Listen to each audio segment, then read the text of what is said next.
Bonsoir Aurélie. Bonsoir David, bonsoir à tous. Quels sont ces signes qui sont en train d'apparaître au grand jour, ces signes de faiblesse? Eh bien, le premier signe, ce sont les pertes humaines. Depuis le début du conflit, on a beaucoup insisté sur les pertes russes, mais là, ce sont bien les pertes ukrainiennes qui se dévoilent.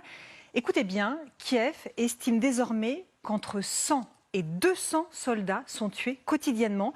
Il y a 10 jours seulement, il était question de 60 à 100 hommes. Leur nombre aurait donc doublé.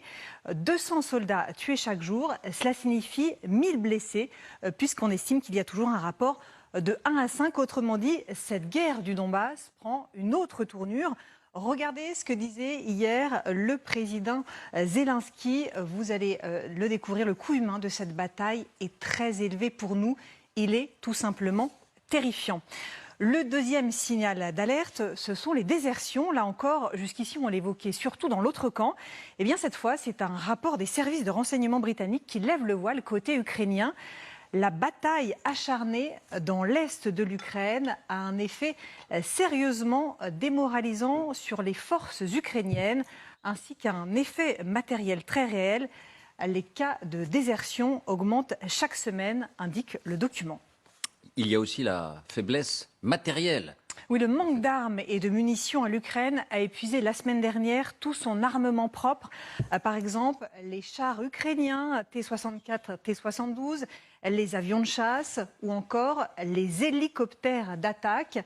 Voilà, les avions de chasse et hélicoptères d'attaque. Le manque de munitions aussi. Les forces ukrainiennes tirent entre 5 000 et 6 000 obus par jour.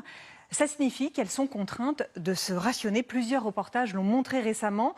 Or, face à elle, la Russie, toute proche de ses bases arrières, n'a aucun besoin. On avait diffusé il y a quelques jours cette image impressionnante, la Russie faisant déferler une pluie d'obus sur l'est de l'Ukraine. Bon, et par ailleurs, Kiev a donné hier des informations saisissantes sur l'ampleur, l'étendue de la bataille qu'on ne soupçonnait pas, en tout cas les profanes ne soupçonnaient pas, en ce moment sur le front. Oui, le chiffre est éloquent. Sur 2500 km de front avec la Russie, les combats se déroulent maintenant sur 1105 km.